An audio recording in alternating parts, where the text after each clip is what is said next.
பெருவாரியாக தன்னுடைய உழைப்பிலே உருவாக்குகின்ற 95% மக்களுடையது. இந்த மக்கள் தான் இந்த சமூகத்தை தன்னுடைய உதிரத்தாலும் உடலாலும் உருவாக்கி வருகிறார்கள். இந்த தேசம் கலவரப்படக்கூடாது,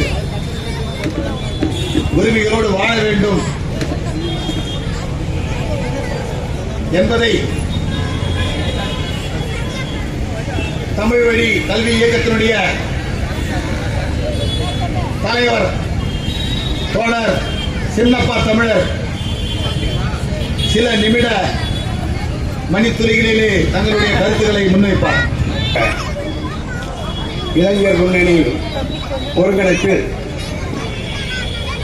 நடைபெற்றுக் கொண்டிருக்கின்ற மொழிப்போர் ஈகியருடைய ஈகியர் நாள் பொதுக்கூட்டத்திலும் கலை நிகழ்ச்சியும் தலைமை உள்ளிட்ட உரையாற்ற இருக்கின்ற ஆங்காங்கே கேட்டுக்கொண்டிருக்கின்ற உங்கள் அனைவருக்கும் தமிழ்வழி கல்வி இயக்கத்தின் சார்பாக வணக்கத்தை உறுத்தாக்கிக் கொண்டு, இந்த மொழிமீட்சி என்று தொடர்ச்சியாக ஏன் பேச வேண்டும்?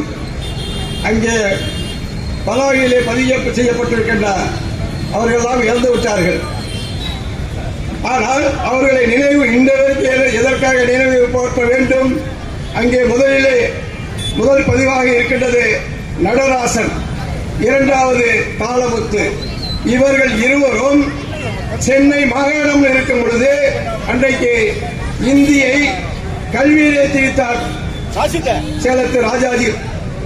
அதை எதிர்த்துத்தான் அன்றைக்கு முதல் மொழிப்போர் 1937 இந்தியை திணித்த பொழுது அதை எதிர்த்து தமிழ் அறிஞர்கள் புலவர்கள் எல்லாம் ஒன்று கண்டு ஒரு எழுச்சியாக தந்தை பெரியார் தலைமையிலே பெரும் பரப்புரையாக செய்து அங்குதான் முதல் மொழிப்போர். அந்த மொழிப்போரிலே நடராசன் தாளமுத்து அவர்கள் 2 பேர் சிறையிலேயே கொட்டடியிலேயே இறந்தார்கள்.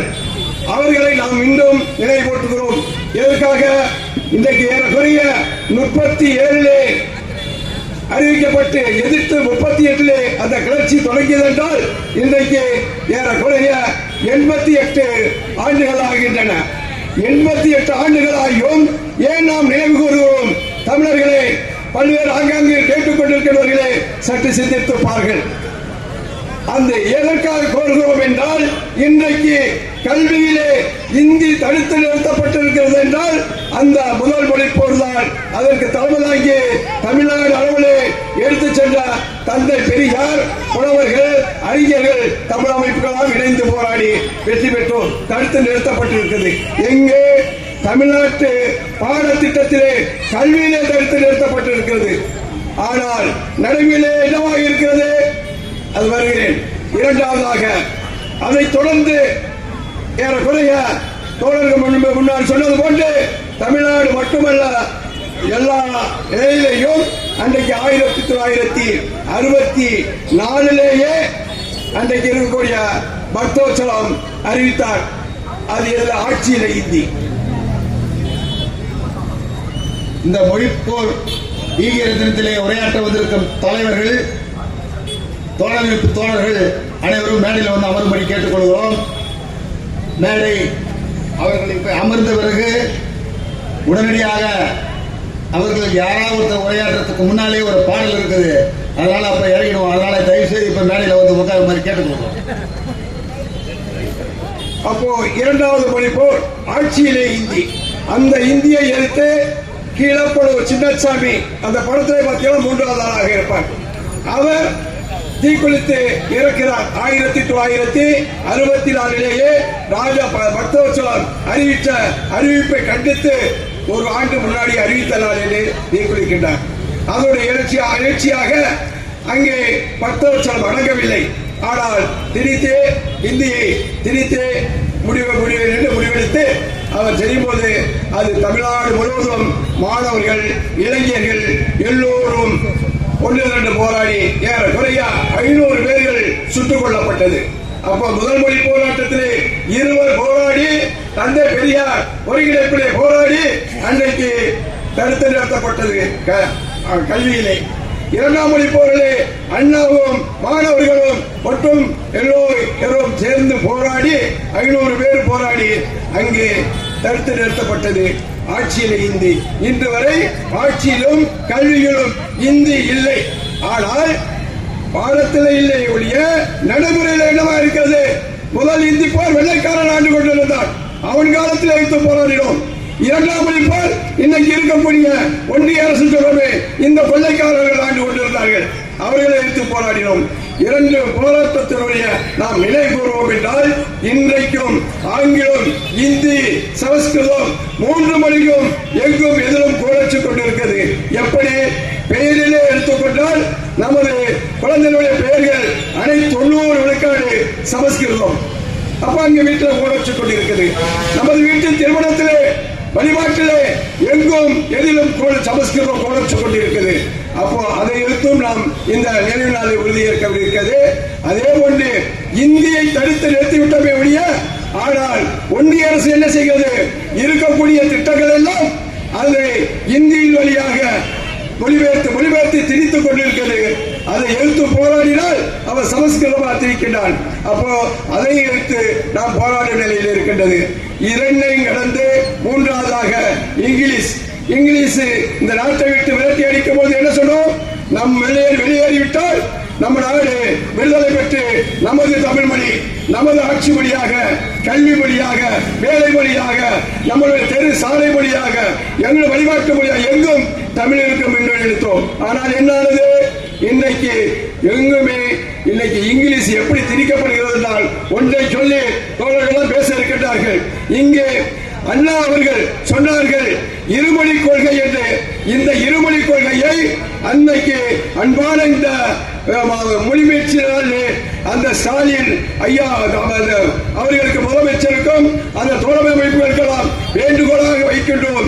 இருமொழி கொள்கை என்பது அண்ணா சொன்னது என்ன? இருமொழி கொள்கை தவறாக புரிந்து கொண்டு இன்றைக்கு தெருவெல்லாம் 50 விழுக்காடு தமிழ்ல, 50 விழுக்காடு இங்கிலீஷ்ல தெருவெல்லாம் எழுதுறாங்க. ஒரு பெயர் பலகை திறந்தால், ஒரு கல்வெட்டு திறந்தால் 50 விழுக்காடு இங்கிலீஷ், 50 விழுக்காடு தமிழ், இப்படி எழுதுறாங்க. ஆனால் அண்ணா சொன்னது இருமொழி கொள்கை என்பது இந்தி. அவர் இந்தியா முழுக்க இந்திய படி சொன்னார். அந்த இந்தி இருக்கிற இங்கிலீஷை வைத்தார். அது எதற்காக? தமிழ்நாட்டுக்கு அல்ல. தமிழ்நாட்டில் எங்கும் சாலையாக இருந்தாலும், வீடாக இருந்தாலும், தெருவாக இருந்தாலும், வழிபாடாக இருந்தாலும் எங்கும் எதிலையும் தமிழ் மொழி மட்டுமே கோலச்சோடு அவருடைய மொழிக் கொள்கை. அப்ப இருமொழி கொள்கை தமிழ்நாட்டை கடந்து அண்டை மாநிலத்தோட கேரளா இருக்க சொல்ல, கேரளா அரசோட அந்த மாநிலத்தோட இந்த மாநில அரசு தொடர்பு கொள்வதற்கு தொடர்பு மொழியாகத்தான் இங்கிலீஷ் வைக்க சொன்னார். அதே போன்று ஆந்திராவோட அந்த நாட்டோட அந்த அரசோட தொடர்பு மொழியாக இங்கிலீஷை வைத்துக் கொள்ள என்று சொன்னார். அதே போன்று இந்தியா ஒன்றிய முழுவதும் இருக்கக்கூடிய மற்ற மாநிலங்களோடு பேசுவதற்கு இங்கிலீஷை தொடர்பு மொழியாக வைத்துக் கொள்ள என்று சொன்னார். இங்கு இந்தியா கடந்து உலகம் முழுவதும் இங்கிலீஷை தொடர்பு மொழியாக வைத்துக் கொண்டதால் அதுதான் இருமொழி கொள்கை அவர் அறிவித்தது. ஆனால் இன்றைக்கு நடைமுறை என்ன? மாநில அரசுக்குள்ளேயே எங்கும் எதிரையும் இங்கிலீஷை ஓடச் கொண்டிருக்கிறது. ஏன்? இந்தியை தடுத்து நிறுத்திவிட்டோமே. இன்னைக்கு என்ன? கல்வி மொழியாக தமிழ்நாட்டில் கல்வி மொழியாக தமிழ் இருந்தது. இன்றைக்கு ஜெயலலிதா காலத்தில் கல்வியில் இந்த இங்கிலீஷில் திணிக்கப்பட்டு இன்றைக்கு படிப்படியாக அரசு பள்ளி, அரசு உதவி பெறும் பள்ளி எல்லாம் தமிழ் பாடம் அப்புறப்படுத்தப்பட்டு பல பள்ளிகள், தமிழ்வழி பள்ளிகள், அரசு பள்ளிகள் மூடுவதற்கு இங்கிலீஷ் வழி வச்சுக் கொண்டிருக்கிறது. இதுவா அண்ணாவின் கொள்கை? இங்கிலீஷை வைத்து தமிழை அப்புறப்படுத்துவதற்காக இருமொழி கொள்கை என்று சொன்னார். தோழர்களே, இருமொழி கொள்கை அண்ணாவின் மீளாய்வு செய்யுங்கள். இன்னைக்கு அவர் தெளிவாக வைத்தார். 1967 ஆட்சி கட்டில் அமர்ந்தவுடன் 68 69 அறிவித்தார் மொழிக் கொள்கையை பற்றி. அன்னைக்கு இருக்கக்கூடிய இந்திய எதிர்த்து போராடிவிட்டோம். அந்த இடத்தில் இங்கிலீஷையும் தூக்கி எறிந்து விட்டு அனைத்து கல்வியும் தமிழில் வர வேண்டும் என்று போராடிய போது அன்னைக்கு இருக்கக்கூடிய காங்கிரஸ் கட்சிகள் மாணவர்களை கிளப்பிவிட்டு பாருங்கள் இந்தி வேண்டாம் என்று சொன்னார்கள். இன்னைக்கு இங்கிலீஷ் வேண்டாம் என்று சொல்கிறார். அப்படி ஒரு கிளர்ச்சி ஏற்படுத்தி ஒரு எதிர்வினை உண்டானதால் தற்காலிகமாக நிறுத்தப்பட்டது. அவரும் இறந்து விட்டார். அதனுடைய நிலை இன்றைக்கு வரைக்கும் நீடிக்கிறது. இந்த நிலையில இங்கே நாம் அண்ணாவுடைய கொள்கை அயல் நாட்டுக்குத்தான், அயல் உலகத்துக்குத்தான், தமிழ்நாட்டுக்கு அல்ல. தெளிவாக அனைத்தும் ஒரு மொழி கொள்கை தான். அப்ப இருமொழி கொள்கை என்றால் என்ன? இன்னைக்கு எல்லாரும் சொல்றாங்க தமிழ் வழியில படிச்சோம் சொன்னா அதுவும் இருமொழி கொள்கை தான். தமிழ் வழியில படித்தோம்னா ஒரே ஒரு பாடம் இங்கிலீஷ் இருக்கும், மற்ற எல்லா பாடங்களும் தமிழில் இருக்கும். அதுவும் இருமொழி கொள்கை தான். இங்கிலீஷ் வழியில படித்தாலும் அதுவும் இருமொழி கொள்கை தான். இங்கிலீஷ் எல்லா பாடமும் இருக்கும், ஒரு பாடம் தமிழில் இருக்கும். அப்ப இந்த இடத்துல தமிழ்நாட்டு அரசுடைய நிலை என்ன? அனைத்து கல்வியும் தமிழ் வழி பாடம். இந்த ஜெயலலிதா வரலாறு வரை அனைத்து பாடமும் தமிழ் வழியில தான் இருந்தது. அன்னைக்கு அண்ணா காலத்திலே இன்னும் கூடுதல் ஒரு சிறப்பு இருந்தது. உயர்கல்வி அனைத்துமே மாநில அரசுகள் இருக்கும் போது அவர் அனைத்து கொண்டு வர முயற்சித்தார். ஆனால் இன்றைக்கு ஒன்றிய அரசு அது படித்து பெற்ற பொழுது ஒன்றிய அரசிலிருந்து கல்வி உரிமை மாநிலத்துக்கு போராடுகின்றோம். இந்த நேரத்திலே புரட்சியர் இளைஞர் முன்னணி சொல்வது போன்று சமஸ்கிருதம், இந்தி, இங்கிலீஷ் 3 மொழிக்காக இதுவரை இந்திய துணைக்கண்டத்திலே யாராவது போராடி இருக்கிறார்களா? இல்லை போராடி செத்திருக்கிறார்களா? அப்ப இந்திக்காகவும் இங்கிலீஷுக்காகவும் சமஸ்கிருதாவுக்கும் யாரும் போராடவில்லை. அப்படி எப்படி போராடுச்சு? சமஸ்கிருதம் என்பது வழிபாடு முழுக்க, திருமணம் முழுக்க பல்வேறு வகையிலே சமஸ்கிருதம் போராட்டம் கொண்டிருக்கிறார்.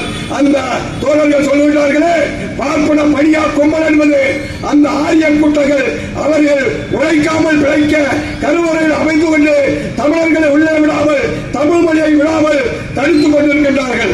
அதற்குத்தான் அந்த கருவறையில் இருந்து அந்த ஆரிய கூட்டத்தை அப்புறப்படுத்தி தமிழர்களை பணியமைத்து தமிழ் வழிபாடு வர வேண்டும் என்றால் சொன்னார்களே, நமக்கான ஒரு இறையாண்மை அரசு வேண்டும் என்று. அந்த அரசு அமையும் போதுதான் அது நிறைவேறும். அதே போன்றுதான் இந்தியை தடுத்து நிறுத்திவிட்டோம் என்று சொல்லுவோமே, சட்ட ரீதியாக இந்தியா தோழர்கள் சொல்லுகிறார்களே 17ஆம் சட்டப்பிரிவை நீக்கி என்று சொல்லி 17ஆம் சட்டப்பிரிவு என்ன சொல்லுகிறது? இந்திய ஒன்றிய அரசு சட்டத்தில் இந்திதான் இந்தியாவுடைய அலுவல் மொழி சட்டம். அப்ப என்ன? இந்தியை ஏற்கின்ற வரை இங்கிலீஷ் நீடிக்கும் சொல்லி இருக்கான். அதுவும் பேரளவுக்கு அதுதான் 15 ஆண்டு. அந்த 15 ஆண்டு காலம் இன்றைக்கு ஏறக்குறைய 40 ஆண்டுகள் உருண்டோடிவிட்டது. இன்றைக்கும் இந்திய பல்வேறு வகையில் திரித்துக் கொண்டிருக்கிறார்கள்.